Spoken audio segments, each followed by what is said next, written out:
Hi guys and welcome back to our YouTube channel. ना आप लोगों ने टेस्ला के बारे में सुन रखा होगा। टेस्ला एक इलेक्ट्रिक व्हीकल कंपनी है जिसको ओन करते हैं एलन मस्क, जो दुनिया के सबसे अमीर इंसान है। और अभी यहाँ पे कुछ सालों से आप बोल सकते हो बहुत बड़ा रूमर चल रहा था कि टेस्ला एक मैन्युफैक्चरिंग प्लांट ओपन करने वाला है यहाँ पे, जो कि बताया जा रहा है एक मेगा फैक्ट्री होगी जो ओपन होगा गुजरात में। या फिर वो एक मेड इन महाराष्ट्र मॉडल 3 बना सकता है। ठीक है, तो मॉडल 3 बेसिकली टेस्ला की एक कार का नाम है। तो यहाँ पे यही बात हो रही थी, या तो एक मेगा फैक्ट्री यहाँ पे गुजरात में वो ओपन कर सकता है मैन्युफैक्चरिंग के लिए, या फिर वो मेड इन महाराष्ट्र मॉडल 3 निकाल सकता है। ठीक है, पर यहाँ पे हमें देखने को मिला है कि ये जो पर्टिकुलर प्लान्स है ये सब फेल हो गए थे, क्योंकि यहाँ पे टेस्ला जो है वो स्पेशल ट्रीटमेंट चाहता था इंडियन गवर्नमेंट से। पर यहाँ पे रिपोर्ट अब क्लेम कर रही है यहाँ पे कि जो इंसेंटिव्स है, ठीक है, वो यहाँ पे आप बोल सकते हो कि जो स्पेशल ट्रीटमेंट चाह रहा है वो यहाँ पे यही चाह रहा था कि वो इंसेंटिव्स मिले उनको, इंडियन गवर्नमेंट टेस्ला को इंसेंटिव्स दे। ठीक है, तो अगर मैं सिंगल सिंपल टर्म्स में अगर मैं आपको बताऊं कि उसका मतलब सिंपली ये है कि वो टैक्सेस को पे करना नहीं चाह रहा था। इंडिया और टेस्ला दोनों पार्टी साथ में आना चाहते हैं, और अगर वो साथ में आ जाते हैं तो वो इंडियन ऑडियंस के लिए एक ड्रीम होगा, क्योंकि हमें पता है कि टेस्ला टेक्नोलॉजिकली कितना एडवांस है। ठीक है, और यहाँ पे एडवांस इन द सेंस आपको पता है कि सेल्फ व्हीकल जो आप बोल सकते हो ना कि सेल्फ ड्राइविंग व्हीकल्स, ठीक है, वो सब टेस्ला ऑलरेडी बना चुका है, उनकी टेक्नोलॉजी है। ऊपर से वो इलेक्ट्रिक कार्स है, तो और प्लस पॉइंट है वो इन्वायरमेंट को भी हर्ट नहीं होगा। ठीक है, क्योंकि यहाँ पे हम ये बात क्यों कर रहे हैं, क्योंकि आपको पता है कि इंडिया इनकरेज कर रहा है ग्रीन टेक्नोलॉजी को। ठीक है, हम बहुत साल से सब देख रहे हैं, और इसी फील्ड में इलेक्ट्रिक व्हीकल्स आते हैं। ठीक है, तो इससे अच्छा कोई चांस नहीं होगा लॉजिकली भी, अगर हम बात करें ग्रीन टेक्नोलॉजी को प्रमोट करने के लिए भी। तो आपको पता होगा कि इसी साल 2023 में जब पीएम मोदी यहाँ पे यूएसए गए थे, ठीक है, यहाँ पे जून में स्टेट विजिट उन्होंने किया था यूएसए में, तो वहाँ पे वो वेरियस लोगों से मिले थे, तो उनमें से एक थे सीईओ जो टेस्ला के हैं, ठीक है, एलन मस्क। तो वहाँ पे यही बात हो रही थी कि कैसे वो टेस्ला को इंडिया में लेकर आए। ठीक है, और यहाँ पे एक्सपेक्टेशन जो है ना इंडियन ऑडियंस की, वो भी बहुत ज़्यादा हाई है, उन्होंने यहाँ पे ये भी यहाँ पे बताया है। और साथ ही साथ जब यहाँ पे मीटिंग खत्म हुई थी तो एलन मस्क का ये कहना था कि जो पीएम मोदी हैं वो इंडिया के बारे में बहुत ज़्यादा सोचते हैं, क्योंकि उन्होंने यहाँ पे एलन मस्क को यही बोला था कि आप हमारे इंडिया में इन्वेस्ट करो। ठीक है, इन्वेस्ट इन द सेंस कि मैन्युफैक्चरिंग यूनिट आप ओपन करो, क्योंकि यहाँ पे अगर मैन्युफैक्चरिंग यूनिट आप नहीं ओपन करते हो तो आपको जब इंपोर्ट करोगे, ठीक है, कहीं दूसरे शहर यहाँ पे दूसरे कंट्री में बनाया आपने व्हीकल और आप इंपोर्ट करते हो तो इंपोर्ट ड्यूटी लगती है। तो जो सामान आप आर इजीली मान के चलो, ऐसे फॉर एग्जांपल सैमसंग कंपनी है, ठीक है, उसका कोई आप फ़ोन खरीदते हो और अगर वो मेक इन इंडिया नहीं है, मान के चलो कि वो साउथ कोरिया में बनाया फिर वहाँ से इंपोर्ट किया, तो 20-30,000 का फ़ोन आपको 50-60,000 तक मिलता है। वहीं पे अगर वो मेक इन इंडिया होगा तो आपको ईजिली 20 से 30,000 के बीच में वो ईजिली मिल जाएगा। तो यही एक रीज़न है कि वहाँ पे इनसे बोल रहे हैं कि मैन्युफैक्चरिंग प्लांट आप इंडिया में ही खोलो, ताकि जो कॉस्ट है वो भी कम हो और ज़्यादा से ज़्यादा लोग भी आपकी गाड़ी खरीद सकते हैं। ठीक है, तो इसी चीज़ पे यहाँ पे डिस्कशन हुआ था। और यहीं पे हमें थोड़े टाइम बाद ही यहाँ पे रिपोर्ट जो मैंने आपको अभी बताया था, रिपोर्ट्स मिल रही थी कि जो टेस्ला है वो एक आप बोल सकते हो स्पेशल ट्रीटमेंट चाह रहा था कि उनको एक स्पेशल इंसेंटिव्स मिले। ठीक है, मतलब वो टैक्सेस को पे करना नहीं चाह रहे थे। पर यहाँ पे जो इंडियन ऑफिशियल्स हैं उन्होंने क्लैरिफाई कर दिया है कि इंडिया के पास अभी कोई प्लान नहीं है, ठीक है, इस पर्टिकुलर चीज़ में कि वो उनको स्पेसिफिक एक कोई इंसेंटिव्स दे सके, ठीक है, टेस्ला को। क्योंकि यहाँ पे बताया जा रहा है कि अगर वो इंसेंटिव्स देते हैं तो जो लोकल प्लेयर्स है, ठीक है, जैसे महिंद्रा है या फिर टाटा है, ठीक है, दोनों इलेक्ट्रिक व्हीकल्स के फील्ड में अगर हम कार्स के सेगमेंट में बात कर रहे हैं तो वो इंडिया में अभी टॉप पे है। ठीक है, तो इसकी वजह से यहाँ पे उनको भी नुकसान पहुंच सकता है। पर उसी के साथ इन्होंने ये भी बताया कि स्टेट के पास ऑटोनॉमी है कि वो एज सच जो भी कंसेशन यहाँ पे टेस्ला को चाहिए अगर वो उनको देना चाहते हैं तो वो दे सकते हैं। पर इंडियन गवर्नमेंट मतलब कि जो सेंटर है, ठीक है, जो मेन गवर्नमेंट है, वो यहाँ पे कोई इंसेंटिव्स नहीं देगी, पर अगर स्टेट देना चाहे तो वो दे सकता है। और यहाँ पे इनका कहना यही है कि क्यों नहीं देना चाहिए, इनका सिंपल सा रीज़न यही है कि आपको पता है कि इंडिया एक बहुत बड़ी मार्केट है। ठीक है, यहाँ पे कोई भी कंपनी यहाँ पे अगर आती है, ठीक है, कोई भी कंपनी यहाँ पे एंटर करती है तो उसकी ग्रोथ होनी ही है। ठीक है, क्योंकि यहाँ पे परचेसिंग पावर लोगों की अच्छी खासी है, और इससे यहाँ पे यही पता चल रहा है कि हम इंसेंटिव्स इनको क्यों दें, क्योंकि इनकी ग्रोथ तो यहाँ पे आगे जाके बढ़नी है। अगर हम अभी इंसेंटिव्स दे देंगे और ये आगे जाके टैक्स भी पे नहीं करेंगे तो इससे क्या होगा कि जो लोकल कंपनीज है उनको नुकसान होगा। तो इसीलिए यहाँ पे इंडियन गवर्नमेंट ने यहाँ पे इनको कोई इंसेंटिव्स नहीं दिए, बल्कि यहाँ पे एक आप बोल सकते हो इंडियन गवर्नमेंट ने यहाँ पे सजेस्ट किया है कि इनको कस्टमर सब्सिडीज देंगे। ठीक है, अब कस्टमर सब्सिडीज क्या होता है बेसिकली कि जो जो भी गुड्स है और सर्विसेज है, ठीक है, जैसे इस केस में कार्स है,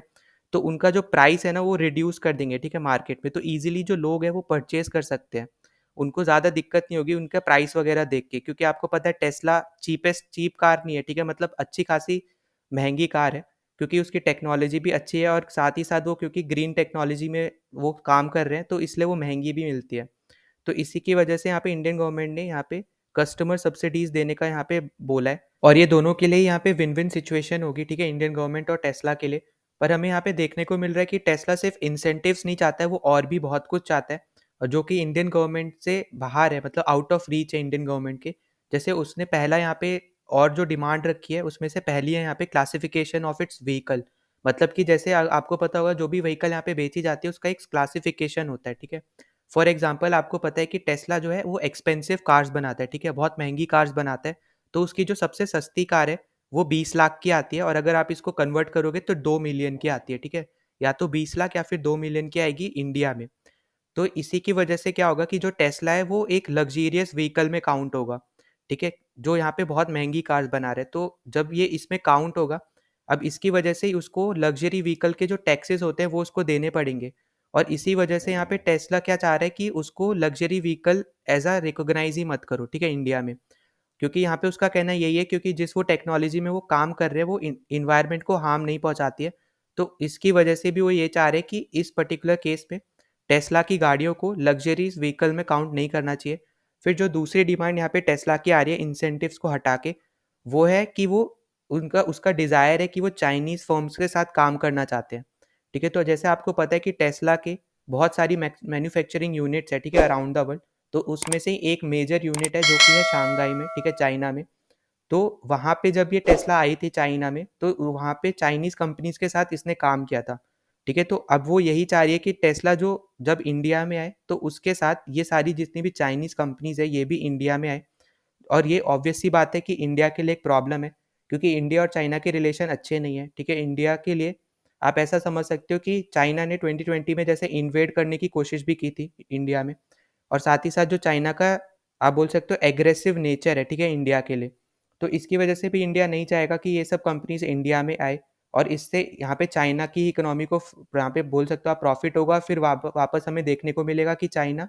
इन्वेड करने का ट्राई कर रहा है, तो वो ये सब इंडिया इग्नोर करना चाह रहा है, और इसी के रिस्पॉन्स में यहाँ पे इसलिए यहाँ पे इंडिया नहीं चाहता कि ये सब चाइनीज़ कंपनी यहाँ पे इंडिया में आए, ठीक है, पर इसी की जगह यहाँ पे इंडिया ने एक सोल्यूशन प्रोवाइड किया है कि जितनी भी ये चाइनीज़ कंपनीज़ है ये पार्टनरशिप में जा सकती है जो भी इंडियन कंपनीज़ यहाँ पे ऑलरेडी एग्जिस्ट करती है उनके साथ, तो उस चीज़ में यहाँ पे वो आ सकती है, पर टोटली यहाँ पे नहीं आने देना चाह रहे हैं यहाँ पे इंडियन गवर्नमेंट, क्योंकि इससे पूरी तरीके से प्रॉफिट उनको ही होगा, वो इंडियन जो कंपनीज़ है उनको कोई प्रॉफिट नहीं होगा। तो इसलिए यहाँ पे इस टाई अप के साथ क्या होगा कि इंडियन कंपनीज़ को प्रॉफिट होगा, और उसके कुछ पर्टिकुलर शेयर्स या बोल लो थोड़ा पार्ट जो है प्रॉफिट का वो उन चाइनीज़ कंपनीज़ को जाएगा पूरे की जगह। तो यहाँ पे ये एक सॉल्यूशन रखा है यहाँ पे इंडियन गवर्नमेंट में। तो यहाँ पे इसी की इन सब रीजंस की वजह से ही हमें देखने को मिला है कि बहुत ज़्यादा प्रॉब्लम्स क्रिएट हो रही थी इंडिया और टेस्ला के बीच में, और जो टेस्ला वो इंडिया में जो आना चाह रही थी इन्हीं सब रीजंस की वजह से वो डिले होता जा रहा था। पर यहाँ पे अभी यहाँ पे देखने को मिल रहा है कि ये पर्टिकुलर जितनी भी प्रॉब्लम्स है इनको ही आप बोल सकते हो सोल्यूशन यहाँ पे ढूंढ लिया गया है शायद, क्योंकि यहाँ पे जो डेडलाइन है वो सेट कर दी है। हमें देखने को मिल रहा है कि जनवरी 2024 तक यहाँ पे बहुत ज़्यादा आप बोल सकते हो बिग अनाउंसमेंट हो सकती है, और ज़्यादातर यहाँ पे बताया जा रहा है कि इंडिया का जो रिपब्लिक डे है उसी टाइम पे ये अनाउंसमेंट सुनने को हमें मिलेगी कि टेस्ला इंडिया में आ रहा है। और आपको पता होगा कि इंडिया के जो भी पीएम रहते हैं जैसे अभी प्रेजेंट में नरेंद्र मोदी हैं, तो वो हर साल, ठीक है, हम ऐसा मानते हैं कि रिपब्लिक डे पे एक फॉरेन गेस्ट को हम लोग बुलाते हैं। तो जैसे अभी हमने 2023 में देखा था कि अब्दुल फतेह अल सीसी जो इजिप्ट के प्रेसिडेंट है उनको हमने इनवाइट किया था एज अ चीफ गेस्ट। तो इन सेम मैनर हमने 2024 के लिए जब यहाँ पे मोदी जब गए थे 2023 में स्टेट विजिट के लिए यूएसए में, तो उन्होंने वहाँ पे जो बाइडेन को इनवाइट किया था एज अ चीफ गेस्ट 2024 के इंडियन रिपब्लिक डे के लिए। और टेस्ला के लिए इससे अच्छा परफेक्ट टाइम नहीं हो सकता है, क्योंकि आप खुद इमेजिन करके सोचो कि इमेजिन करो कि क्या पता हमें उस टाइम ऐसी कुछ अनाउंसमेंट मिल जाए कि मेड इन इंडिया टेस्ला होने वाला है, ठीक है, तो यहाँ पे आप खुद सोच सकते हो कि इससे अच्छा कोई आप बोल सकते हो वे नहीं होगा इस पर्टिकुलर ओकेशन को मार्क करने के लिए, ठीक है, 26 जनवरी को मार्क करने के लिए। पर हाँ मैं एक चीज़ ज़रूर बोलना चाहूँगा कि ये अभी सिर्फ और सिर्फ एक इमेजिनेशन है या फिर स्पेकुलेशन है,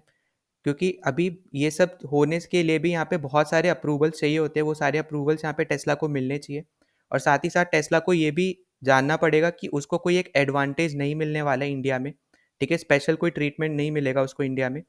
और अब यहाँ पे देखना पड़ेगा कि क्या होता है इंडियन रिपब्लिक डे पे, और वो हमें पता चलेगा आने वाले कुछ ही महीनों में ही। और एंड में मैं एक और चीज़ बोलना चाहता हूँ, अगर आपने अभी तक हमारे टेलीग्राम चैनल को ज्वाइन नहीं किया है तो प्लीज़ ज्वाइन आवर चैनल, ठीक है, उसका लिंक आपको यहाँ पे डिस्क्रिप्शन में मिल जाएगा इस वीडियो के।